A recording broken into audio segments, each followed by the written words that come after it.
100% fees రాయితీతో AI నేర్చుకోవాలనుకుంటున్నారా? Attend quality thought gen AI test 2025. Drunk and drive ఎప్పుడైతే ఇప్పుడు ఈ రోజు ఉన్నటువంటి సిరీస్ ఆఫ్ డ్రంక్ అండ్ డ్రైవ్ని సివి ఆనంద్ గారి సార్ టైంలో మనము స్టార్టింగ్ అప్పుడు 2000 might be 11, I think it is 11 or 12 తీసుకొచ్చే క్రమంలో దీన్ని ఎట్లా ఇంప్లిమెంట్ చేద్దాము అని అనుకునే సార్ డిస్కషన్లో మేము కూడా ఉంటాం, ఒక ముగ్గురు నలుగురు ఆఫీసర్స్ ఉన్నప్పుడు. ఇది 185 సెక్షన్, నాకు తెలిసి సెక్షన్ 185 అలా ఏబి ఉంటుంది. అందులో బిలో మనం తీసుకుందాము, మరి వాడు బ్రెత్ అనలైజర్స్ మనము ఇవన్నీ అప్పుడే కొన్నవి వాడకంలోకి తీసుకొచ్చిన సందర్భంలో పవర్ ఎక్కడ మిస్యూజ్ కావద్దు. మనకు చాలా ఎక్కడ మనకు చెడ్డ పేరు ఎక్కడ వస్తుందంటే, మనం ఇంత పడ్డ కష్టం అంతా ఎక్కడ పోతుంది, ఒక్క దగ్గర మనం చేసిన మిస్టేకు అది అందరికీ అదే ఎగ్జాంపులర్గా అయిపోతుంది. 4 రూపాయలు తీసుకున్నారనుకోండి, 100 రూపాయలు తీసుకున్నారంటే మొత్తం డ్రంక్ అండ్ డ్రైవ్ మొత్తం అంతా కుప్ప అయిపోతుంది, వ్యవస్థకు అడ్డగడతారని స్ట్రిక్ట్గా ఉండాలని ఖచ్చితంగా డ్రంక్ అండ్ డ్రైవ్లో ఆఫీసర్ ఉండాల్సిందే. అంటే ఇన్స్పెక్టర్ లెవెల్ ఆఫీసర్ ఎట్టి పరిస్థితులలో ఉండాల్సిందే అని చెప్పేసి డిసిషన్ తీసుకొని అప్పుడు క్వాలిటీ చెకింగ్ ఎప్పుడు చేద్దాము అని అనుకున్నప్పుడు 2 hours is the maximum time. 2 hours కంటే ఎక్కువ ఏ టీము పనిచేయలేదు. డ్రంక్ అండ్ డ్రైవ్లో మీకు క్వాంటిటీ ఎంత అనుకున్నారు అప్పుడు? క్వాంటిటీ కాదు, లా ప్రకారం 30 mg అది ఇక స్టాండర్డ్. 31 వచ్చినా 32 వచ్చినా బుక్ చేసేవాళ్ళు.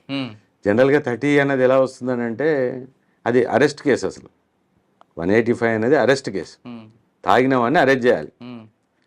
కానీ తాగుబోతులందరినీ అరెస్ట్ చేసి పెట్టుకుంటే చాలా న్యూసెన్స్ ఉంటుంది. వీడు మనకు చుక్కలు చూపిస్తాడు ఉదయం కల్లా. కాబట్టి దీనికి ఆల్టర్నేటివ్ చాలా గుర్తుంటాయి. చెప్పండి. మీ దాంట్లో మీ ప్రముఖ ఒక రిపోర్టర్, ఇక పేరెందుకు ఇప్పుడు, ఆయన ఇప్పుడు సంస్థకే అధిపతి. నా మీద మేము అంటే సాటిస్ఫాక్షన్ ఏంటంటే ఒక్క వ్యక్తిని కూడా వదలలేదు మొత్తం మా 2 years టర్మ్లో. ప్రముఖ వ్యక్తి ఏం లేదు, ఆయన మామూలుని ఇది చేస్తానని నా మొత్తం డ్రైవ్ అంతా 2 గంటలు కెమెరా పెట్టుకుని కూర్చున్నాను. అంటే ఎక్కడ దొరికాడు మీకు? అక్కడ ప్యాట్నీ దగ్గర ఉంటుంది కదా, ఫేమస్ చేశాడు. నేను నవ్వి చెప్పా, నువ్వు కింద పడి పోయినా మీద నా పని నేను చేసుకుంటానులే. అంటే ట్రాఫిక్లో ఈ డైలాగులు బాగుంటాయి. నేను 24 గంటల వల్ల ట్రాన్స్ఫర్ చేయిస్తాను, 2 గంటల్లో నువ్వు ఆదిలాబాద్లో ఉంటావు, కరీంనగర్ ట్రాన్స్ఫర్ చేపిస్తాను, ఈ డైలాగులు కామన్గా వస్తుంటాయి. పని చేస్తుంటుంది కదా, పని చేస్తుంటా. 2 గంటలు కాదు కదా, 2 సంవత్సరాలైనా వాడు ఎవడు మమ్మల్ని ఏం చేయలేడన్న సంగతి మాకు తెలుసు. అది దిగిన తర్వాత ఆయనకి తెలుస్తుంది, వాడికి కెపాసిటీ తెలుసు. అంటే జనరల్గా ఏముంటుందంటే ట్రాఫిక్ నిజం కూడా ఆ 2 hours is the qualitative time for doing the drunk and drive. అంతకంటే ఎక్కువ చేస్తే క్వాలిటీ దెబ్బతింటుంది. అంటే మేము అంత అటెంటివ్ ఉండలేదు. ఎంత ఉండాలి క్వాంటిటీ అంటే దొరికిన వ్యక్తులు? అంటే దానికా అంటే అది 30 ml మనం ఊదినప్పుడు 30 దాటింది అనుకోండి, వాడు బుక్ అయినట్టే. కొంతమంది 300 కూడా దొరుకుతాయి కదా. చాలా అంటే 100 దాటిందంటే అబ్నార్మల్. అది 100 దాటిందంటే అబ్నార్మల్. ఎంత తాగితే దొరుకుతుంది అంటే? ఒక బీర్ తాగితే 30 వస్తుందా, ఒక క్వార్టర్ వేస్తే 30 వస్తుంది? అంటే ఇది ఎలా ఉంటుందంటే స్టాండర్డ్ ఏమి ఉండదు. ఇప్పుడు మీరు ఒక బీర్ తాగితే మీకు రాకపోవచ్చు, నేను ఒక బీర్ తాగితే నాకు రావచ్చు. ఎందుకు? అది మన ఇంటెస్టైన్ సిస్టమ్స్ అని. ఇప్పుడు గ్యాస్ట్రిక్ ఉందనుకోండి నా బాడీ, అసిడిటీ ఉన్న నా బాడీ ఎక్కువ వస్తుంది. అసిడిటీ ఏం లేదు, మీకు మంచి స్వీకరించే శక్తి ఉందనుకోండి తక్కువ వస్తుంది మీకు. కొంతమంది ఆర్గ్యూ చేస్తుంటారు కదా, ఒక బీర్ తాగాను, అది డిఫరెంట్ అవుతుంది. ఇప్పుడు ఒక బీర్ ఒకరికి రావచ్చు, ఒకరికి రాకపోవచ్చు. శాస్త్రమే, అది అందరికీ ఒకలానే పని చేయాలని. ఇప్పుడే నేను ఉదయం తాగాను, రాత్రి ఒక్కోసారి వస్తుంది నిజం కూడా, కొద్దిగా లేట్ అయినా వస్తుంది. అసిడిక్ బాడీ ఉంటే కొద్దిగా లేట్ అయినా వస్తుంది. కాబట్టి ఆ కొంత డిస్క్రియేషన్ తీసుకుందామా అని అనుకుంటే మాకు డిస్క్రియేషన్ అవకాశం ఇస్తే మళ్ళీ తప్పుదారి పడుతుంది. ఇది మా వాళ్ళకి ఇప్పుడు పోలీసులకి తాగిన తర్వాత పోలీసులకు దొరకకుండా వెళ్ళంటే ఎంత తాగమంటారు? జనరల్గా 1.5 పెగ్ అయితే రాదండి. 1 పెగ్ రాదు. అంటే 1 పెగ్ మీన్స్ 60 mg వరకు రాదు జనరల్ బాడీ. అంటే రాదు అంటే నేను సైంటిఫిక్గా చెప్పినట్టు కాదు. రాదు అంటే మళ్ళీ అదే సేమ్ ఇంకొక బాడీకి వస్తుంది. అదే జనరల్గా అయితే ఈ 2 పెగ్స్ దాటిన వాళ్ళు ఖచ్చితంగా వస్తుంది. బీర్ తాగితే బీర్ ఇంకెక్కువ వస్తుంది. బీర్ యాసిడిక్, అది ఎక్కువ గ్యాస్ట్రిక్ ఉంటుంది కాబట్టి అది ఎక్కువ వస్తుంది. అసలు తాగకుండా ఏ ప్రాబ్లం లేదు, అసలు ఏ ప్రాబ్లం లేదు, హ్యాపీ. కానీ అంటే ఇది మళ్ళీ కొద్దిగా డైల్యూట్ అయింది. ఇది డ్రంక్ అండ్ డ్రైవ్ ఫస్ట్లో ఇప్పటికీ అంటే భయం ఉంది పబ్లిక్లో.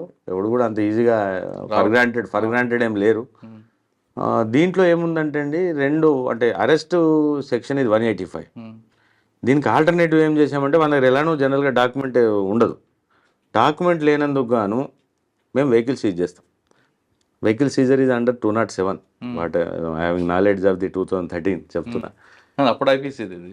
అదే MV Act. ఎంవి యాక్ట్ ఇప్పుడు కూడా అదే ఎంవి యాక్ట్. అప్పుడు ఉన్నది ఏంటి 207లో సీజర్ చేసేవాళ్ళం. సీజర్ చేసినప్పుడు ఏమైందంటే సీజర్కి 4 నిబంధనలు ఉంటాయి. అంటే వయలేషన్ ఆఫ్ సెక్షన్ 3, 4, 39 అండ్ 192 ఇవి కొన్ని సెక్షన్స్ ఉంటాయి. వాటి వయలేషన్స్కే మేము సీజ్ చేసేస్తాం. సీజ్ చేసినప్పుడు అది 3 days లోపల ఏదో చేయాలి. ఆ తతంగం అంతా ఉంటుంది లేండి. అది కొద్దిగా మేము కూడా మా సైడ్ నుంచి కాస్త ఎక్సెస్ అయ్యి సమాజాన్ని ఉద్ధరించే క్రమంలో అది మాకు కాస్త కోర్టు నుంచి పడి మేము కొద్దిగా డీల్ అయిపోయాం. అంటే వెహికల్ సీజరు చేసినప్పుడు నిబంధనలు నాకు తెలిసి 448 మోటార్ వెహికల్ రూల్ పొజిషన్ అది కానీ వెహికల్ సీజ్ చేసే అధికారం మీకు లేదు కదా. ఉంది. 207లో మాకు ఉంటుంది. ఇన్స్పెక్టర్ అండ్ అబోవ్ ఉంటుంది. ఎస్ఐకి ఉండదు. Inspector and above vehicle seizure. Sir ఈ టైంలో ఒక లేడీ మీకు బాగా ఇబ్బంది పెట్టింది కదా ప్యారడైజ్ దగ్గర తాగి పెడతారు. పెట్టింది తాగి పెట్టింది. అంటే ఏమవుతుందంటే మీరు కెమెరాస్ పట్టుకొని ఉండేసరికి మా యాక్షన్ చాలా స్లో అవుతుంది. దాని వాళ్ళు అడ్వాంటేజ్ తీసుకుంటారు. అంతే అడ్వాంటేజ్. ఇప్పుడు అందుకోసమే విరుగుడుగా సార్ ఇప్పుడు మేము అంటే గవర్నమెంట్ రిక్రూట్మెంట్స్ కూడా అంటే లేడీ ఆఫీసర్స్ని ఇంక్రీజ్ చేసింది. ఇక్కడ డ్రంక్ అండ్ డ్రైవ్ లేడీస్ కూడా ఉంటారు. పెడతాం కదా లేడీ ఆఫీసర్స్ ఉంటారు. అమ్మో లేడీ ఆఫీసర్స్ బాగా ఇరిటేషన్ చేస్తారు కదండి. చాలా ఎలా కంట్రోల్ చేస్తారు మరి? అంటే మీ పేషెంట్స్ ఎలా కంట్రోల్ పేషెంట్స్ అందుకోసం ఆ కంట్రోలింగ్ క్రమంలోనే మా బీపీ పెరుగుతుంది. అంతే. మేము ఫ్రీగా రియాక్ట్ అయిపోతే మా బీపీ పెరగదు, డౌన్ అయింది.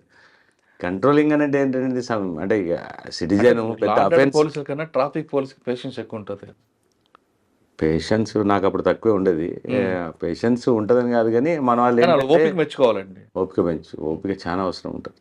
రోడ్డు మీద నిల్చుంటాడు, హారన్, దుమ్ము, ధూళి. అంటే అరెస్ట్ చేయొచ్చు. మా వాళ్ళకి కూడా అంతా ఇప్పుడు when that of the guy is violating the law and showing హుషారీ చూపిస్తానంటే అంత భరించాల్సిన అవసరం లేదు. ఇది we have every power under the motor vehicle act, under the IPC for the apprehension of that fellows.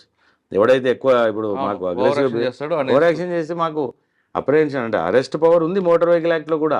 అంటే అంతవరకు ఓకే. కానీ నేను అంటుంది ఏంటంటే వాళ్ళకి హెల్త్ ఇష్యూస్లో అన్నీ చాలా వస్తాయి ట్రాఫిక్. అవును వస్తాయి. నాకు కూడా కాస్త అప్పుడు ఈ ఆర్టీసీ బస్సెస్ ఉంటాయి కదా, ఈ హారన్ సిస్టమ్ ఉంటుంది కదా, వాడు కరెక్ట్ సిగ్నల్ మీద హారన్ కొడతాడు. ఆ హరాన్ దెబ్బకు మా చెవులు గుయ్యం అనేది. తర్వాత ఈ సైలెన్సర్ నుంచి వస్తున్న పొగ దుమ్ము, ధూళి. అసలు అప్పుడు మేము ట్రాఫిక్ లో పనిచేసిన అన్ని రోజులు నేను ఏసీ వాడలేకపోయాను కార్లో. ఏసీ వేస్తే జలుబు అయిపోయేది. అంటే ఈ పొల్యూటెన్కి బాడీ అలవాటు అయి ఉంటుంది కాబట్టి అప్పుడు మనం కూల్గా ఏసీలో కూర్చుంటే నడవకపోయేది. కానీ చాలా సాటిస్ఫాక్షన్ ఉండేనండి ట్రాఫిక్. అంటే సార్ సివి ఆనంద్ సార్ ఒక మాట అన్నారు, మనం ఎక్కడ పని చేసామని కాదు, పోయిన తర్వాత మనం అక్కడ ఏం చేసి వచ్చాము అన్నది సాటిస్ఫాక్షన్ ఉంటుంది. నిజంగా అది నేను Patny circle, clock tower circle development, Patny circle అంతా మేము ఒంటి చేత్తో మేము చేసింది అది ట్రాఫిక్ వాళ్ళ. ప్యాట్నీ సర్కిల్ డెవలప్ చేసాము. అంతా అసలు చిన్నగా ఉండేది. ఆ ప్యాట్నీ నుంచి మనం టువార్డ్స్ క్లాక్ టవర్ నుంచి టువార్డ్ ప్యారడైజ్ పోవాలంటే 25 feet రోడ్ అది. ఇప్పుడు ఎంత ఉన్నందులో ఇంజనీరింగ్ డిపార్ట్మెంట్ కదా, మీది కాదు కదండి. మా దాంట్లో ఇంజనీరింగ్ ఉంటుంది. మేము ఉండి నిలబడి పీకిచ్చాం. అప్పుడు ఇలానే మీరు అన్న డైలాగే సేమ్. జిహెచ్ఎంసీ ఎవరి రోడ్ అది? జిహెచ్ఎంసీ ఎవరైతే రోడ్ మనకి ఇస్తుందో ఆ road pertains to the nothing but traffic. Traffic officer వాడి రోడ్లుగా నా రోడ్ అని ఫీల్ అయితే కదా నాకు దాని మీద అధికారం వచ్చేది. అక్కడ ఇప్పుడు చందన బ్రదర్స్ అని అప్పుడు అది ఉంది కదా, అది అప్పుడు వాడు బిల్డింగ్ పర్మిషన్ తీసుకున్నాడు కట్టేది. ఇప్పుడు అది కొత్త కాంప్లెక్స్ అయిపోయింది. పర్మిషన్ తీసుకున్న దగ్గర ఆ రోడ్ కటింగ్ చేసి మార్క్ పెట్టి వాళ్ళకి పర్మిషన్ ఇస్తాం. జిహెచ్ఎంసీ ఇప్పుడు ఒక 10 floorలో 5 floorలో పర్మిషన్ తీసుకున్నాడంటే ఆ రోడ్ కటింగ్, కొత్త కటింగ్ అనేది ఇప్పుడు 100 feet రోడ్డు, 100 feet రోడ్డుకి ఎగ్జిస్టింగ్ రోడ్ 25 feet ఉందంటే 25 రోడ్ కట్ చేసుకొని తర్వాత అక్కడ నుంచి సెట్ బ్యాక్స్ తీసుకొని జిహెచ్ఎంసీ వాళ్ళు పర్మిషన్ ఇస్తారు. ఆ పర్మిషన్ ఇచ్చారంటే అర్థం ఏంటి? ఆ 25 feet pertains to the traffic. మీకు ఇవ్వాలి, మాకు ఇవ్వాలి. అది మేము లాక్కునే వాళ్ళం అప్పుడు నేను ఉన్నప్పుడైతే. పోయి ఎక్కడెక్కడ ఎవడైతే కొత్త బిల్డింగ్లు కడుతున్నా అని చూసుకుంటే వెళ్ళేవాడిని. కొత్త బిల్డింగ్ కడితే ఆ ఎదురుగా నిలబడి ఆ 25 feet గొలుసుకొని రోడ్ తీసుకునేవాడిని. తీసుకుని ఆ రోడ్ వేయించి జిహెచ్ఎంసీ వాళ్ళతో రోడ్ యూజ్ చేసాం. చాలా మటుకు ఏం చేస్తారు, ఇది పట్టించుకోకుండా వాడు బిల్డింగ్ అంతా అయిపోయి 5 ఏళ్ళు కట్టుకుంటూ కూర్చొని 5 ఏళ్ళ తర్వాత అటు ఇటు చూసి ఎవడు పట్టించుకోకపోతే మళ్ళీ దాని మీద పూల కొండలు పెట్టి దానికి అది ఇది అడ్డం పెట్టి ఇప్పటికీ ఇంకా వాళ్ళే వాడుకుంటున్నారు. అవన్నీ ట్రాఫిక్లో మనం సెక్యూర్ చేసుకోగలిగితే we can somewhat run the road in a good way. మరి కొంతమంది రెడ్ కార్పెట్ వేసి వాళ్ళ కార్లు మాత్రం పెట్టుకోవడం. ఆల్ కార్లు అవన్నీ నడవవు. ఉమ్. ట్రాఫిక్లో అది మా కన్సర్న్ మా వాళ్ళు మా డ్యూటీ అది. ఉమ్. ఎస్హెచ్ఓగా మేము ఇక్కడ లాక్కోవాల్సిందే. వాస్తవంగా సార్ పబ్లిక్ కి ట్రాఫిక్ పోలీసుతో ఎక్కువ అవసరం ఉంటుంది లా అండ్ ఆర్డర్ కన్నా. Traffic is the face of the police అండి. Traffic is the face of the police. మా ఎఫిషియన్సీ అంతా పనిచేసేది ల్యాండ్ ఆర్డర్ సెకండరీ. ఇన్ఫాక్ట్ ప్రతి పొద్దున్న లేస్తే పని ఉండేది ట్రాఫిక్ వాళ్ళతో పని ఉంటుంది పబ్లిక్కి. ఓ 10% ఏది 2-3% వరకు మాత్రమే ల్యాండ్ ఆర్డర్ తోటి పని ఉంటుంది. 100 కొట్టాడు తిట్టాడు. కొట్టేది తిడితే 2%. అవును. బట్ వెరాజ్ ద టోటల్ 100%. 100% యూటిలైజేషన్ ట్రాఫిక్దే. అవును. ట్రాఫిక్ వాళ్ళు అందుకోసమే అంటే అప్రిషియేషన్ పోలీసింగ్కి రావాలంటే ట్రాఫిక్ తోటి చాలా వస్తుంది. సార్ ట్రాఫిక్ దగ్గరికి వచ్చారు. ట్రాఫిక్ తర్వాత మళ్ళీ టాస్క్ ఫోర్స్ వెళ్ళా. అప్పుడెవరు? అప్పుడు రమేష్ చేశారు ఉండే. ఆహా. ఒక 1 year చేశాను. 1 year తర్వాత మళ్ళీ ఎస్ఆర్ నగర్ వెళ్ళాను. ఓకే. అక్కడ ఎంతకాలం? 2014 2 years. అక్కడ ఏం గుర్తుందా మంచి కేసులు? ఎస్ఆర్ నగర్ అనేది ఒక మినీ ఇండియా అండి. అది మినీ ఇండియా. ఎక్కువగా లాడ్జీలు, అంటే hostels, main hostels almost 1000 hostel ఉండేవి అప్పుడు. అసలు ఎలాగండి దాన్ని కంట్రోల్ చేయడం? అది హాస్టల్స్ చాలా టఫ్ అండి. చాలా అంటే చాలా టఫ్ అది. అది 1000 మంది ఎవడో వస్తాడు ఎవడో పోతా ఉంటాడు. దానికోసము ఉన్నంతలో ఏదో అప్పుడు మీటింగ్లు పెట్టి వాళ్ళకి ఏదో సీసీ కెమెరాస్ పెట్టి రికార్డ్స్ పెట్టి ఆధార్ కార్డులు తీసుకోవాలని ఏదైనా తిప్పలు పడేది. కానీ ఆ ఫ్లోటింగ్ పాపులేషనే ఒక అరౌండ్ 50,000 నుంచి 70,000 ఉండేది స్టూడెంట్స్. అక్కడ January 1st ఉంటుంది అద్భుతంగా. December 31st నైట్ పిల్లలంతా రోడ్ల మీదకి వస్తారు. హారిబుల్ ఉంటుంది అక్కడ. అది మినీ ఇండియా నిజంగా కూడా. ఎస్ఆర్ నగర్ అంటే నాకు తెలిసి అప్పుడు ఎస్ఆర్ నగర్ హైయెస్ట్ పాపులేషన్ ఉన్నటువంటి యునైటెడ్ ఆంధ్ర పోలీస్ స్టేషన్ అది. కానీ క్రైమ్ రేట్ కూడా ఫస్ట్ అదే కదా? ఫస్ట్ అదే ఉంటుంది. మధ్యలో తగ్గింది కానీ అది ఆల్మోస్ట్ అప్పుడు అవుట్స్కట్స్ ఉండేది కాబట్టి అప్పుడు పెద్ద ఏరియా ఉండేది. ఆల్మోస్ట్ మాదాపూర్ బోర్డర్ అంటే బోరబండ అలాపూర్ సైడ్ నుంచి పెడితే ఇక్కడ గ్రీన్ పార్క్ హోటల్ వరకు అది లిమిట్. పంజాగుట్ట బోర్డర్ వరకు. పంజాగుట్ట చాలా పెద్ద పోలీస్ స్టేషన్. అప్పుడే 4 లక్షల చిల్లర పాపులేషన్ ఉండేది. నాకు అప్పుడు ఎలక్షన్స్ నేను చేశాను అక్కడ 300 బూత్లు, 300 బూత్స్. ఇప్పుడు నాకు ఇప్పుడు నార్సింగి నా డివిజన్ అంతా కలిపితే 200 లేవు, 200 బూత్స్ లేవు. అప్పుడు ఓన్లీ ఒక పోలీస్ స్టేషన్ 300 బూత్లు ఉన్న పోలీస్ స్టేషన్. అంటే 2 సంవత్సరాలు కంప్లీట్ చేశారు అక్కడ? చేయలేదు, చాలా కష్టంగా చేశాను. అంటే నేను విల్ఫుల్గా అక్కడ నుంచి వెళ్ళిపోదామని చాలా ట్రై చేశాను. అంటే ఎందుకు వర్క్ లోడ్ ఎక్కువ? వర్క్ లోడ్ కాదు, ఎందుకో నాకు నచ్చలేదు. నేను వెళ్ళిపోదామని అనుకున్నా. లూప్ లైన్కి సాధారణంగా ఎస్ఆర్ నగర్ పొల్యూషన్ అంటే అందరు చాలా కోరి పోతారు, బాగా కవర్లు వస్తాయి అనుకుంటారు. పోయారు. కానీ నాకు ఎందుకో మొదటి నుంచి అది నాకు అప్పుడు అనురాగ్ శర్మ సార్ నాకు ఎస్ఆర్ఆర్ పోస్టింగ్ ఇచ్చారు. నేను సార్కి ఇమీడియట్గా 2వ రోజు పోయి అడిగా, సార్ నాకు చిన్న పోలీస్ స్టేషన్ ఏదైనా మాంకాలి ఆ మార్కెట్ లాంటి చిన్న పోలీస్ స్టేషన్ ఇవ్వండి, అది చాలా పెద్ద పోలీస్ స్టేషన్ సార్ అని అంటే, లేదురా నువ్వు అక్కడికి వెళ్ళి అక్కడే పని చేయన్నాడు. అప్పుడు ఆఫీసర్లు ఒకసారి పోస్టింగ్ ఇస్తే వెనకకి తగ్గేవాళ్ళు కాదు. ఇంకా తప్పదనుకుని వచ్చి చేశాను. తర్వాత అప్పుడు మళ్ళీ మహేందర్ రెడ్డి సార్ వచ్చినాక మళ్ళీ వేరే లెవెల్లో ట్రై చేశాను. నేను ఎస్ఆర్ నగర్ నుంచి వెళ్ళిపోవాలి లూప్ లైన్కి. జిహెచ్ఎంసీ విజిలెన్స్ కోసం అని విజిలెన్స్ చేయించుకున్నాను నేను. అప్పుడు అక్కడ నా సీనియర్ సత్యనారాయణ సార్ అప్పుడు జిహెచ్ఎంసీ విజిలెన్స్లో చేశారు. మంచి మిత్రుడు కాబట్టి అప్పుడప్పుడు వెళ్ళేవాడిని. కంఫర్ట్ అనిపించింది. అది చాంబర్ గట్రా బాగానే ఉండేది. ఇదేదో బెటర్ ఉన్నట్టుంది విజిలెన్స్, ఈ ల్యాండ్ ఆర్డర్ ఎక్కడ అని చెప్పేసి వెళ్ళిపోదామని చాలా ట్రై చేయాల్సి వచ్చింది. పోయేందుకు నేను పోస్టింగ్ కోసం కాదు, ఎస్ఆర్ నగర్ నుంచి బయటపడాలి అని అంటే ఒక 1 year సీరియస్గా ఎఫర్ట్ చేస్తే తప్ప మహేందర్ రెడ్డి సార్ నన్ను వదలలేదు. సార్ ఆఖరికి కోపం చేసి తిట్టి, నీకు చాలా ఎక్కువ అలవాటు అయిపోయింది లూప్ లైన్, ఎప్పుడు నువ్వు అంటే లూప్ లైన్ అంటున్నావు అని చెప్పేసి, లేదు సార్ కంపల్సరీ నేను పోతాను సార్ అని గొడవ చేసుకుని బయటపడ్డా. ఎస్ఆర్ నగర్ కూడా పెద్ద పోలీస్ స్టేషను, అన్ని మతాలు అక్కడ ఏముంది, మినీ ఇండియా. సిక్ కమ్యూనిటీ పెద్దగా ఉంటుంది. లోకల్ తెలంగాణైట్స్, ఆంధ్ర, ముస్లిమ్స్, సుల్తాన్ నగర్, ఎర్రగడ్డ అదంతా ముస్లిమ్స్. చాలా అన్ని బాగుంటాయి కానీ అక్కడ ఒకటే హాస్టల్ నుంచి డబ్బులు వస్తాయి అనేది ఎక్కువ వెళ్తుంటారు చాలా మంది. డబ్బులు వస్తాయి సార్, డబ్బులు తీసుకోవాలనుకున్నాడు ఎక్కడైనా వస్తాయి. మీకు ఇంకొకటి చెప్తున్నాను పోలీసులో ఫ్యాక్టర్, తీసుకోను అన్నోడికి ఎక్కడ రాదు. చాతగానోడికి అంటే అంటారు చూడండి, ఆడు ఏడున్నా ఇప్పుడు తైలంబు తీయవచ్చు అనే టైపులో వాడు తీయాలనుకున్నాడు ఎక్కడ చేస్తారు. కమాటిపుర కాలపత్తాలు కూడా సంపాదించిన వాళ్ళు ఉంటారు. కాస్త ఏమంటారు షాన్కి వాల్యూ ఇస్తే రాదు, ఎక్కడ ఉన్నా రాదు. వాల్యూ ఎక్కువ, హ్యూమన్ వాల్యూస్. మనం పనిచేసిపోయిన దగ్గర మనకున్న విలువ ఏంటి అనే దాన్ని బట్టి ఆధారపడి ఉంటుంది. ఎస్ఆర్ఆర్ తర్వాత అండి? ఎస్ఆర్ నగర్ తర్వాత అదే జిహెచ్ఎంసీ విజిలెన్స్కి వచ్చాను. ఓకే. అక్కడ Vigilance. ఆడ ఆల్మోస్ట్ 1 year 8 months. అచ్చా.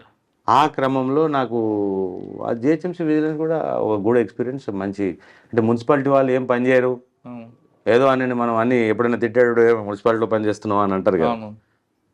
పోలీసులో పని చేస్తున్నావు, మున్సిపాలిటీలో పని చేస్తున్నావు అంటాం. కానీ మున్సిపాలిటీ వాళ్ళు కూడా పాపం ఉదయం లేచి 4:30 నుంచి పని చేస్తారనేది అక్కడ పోయిన తర్వాత నేను చూశాను.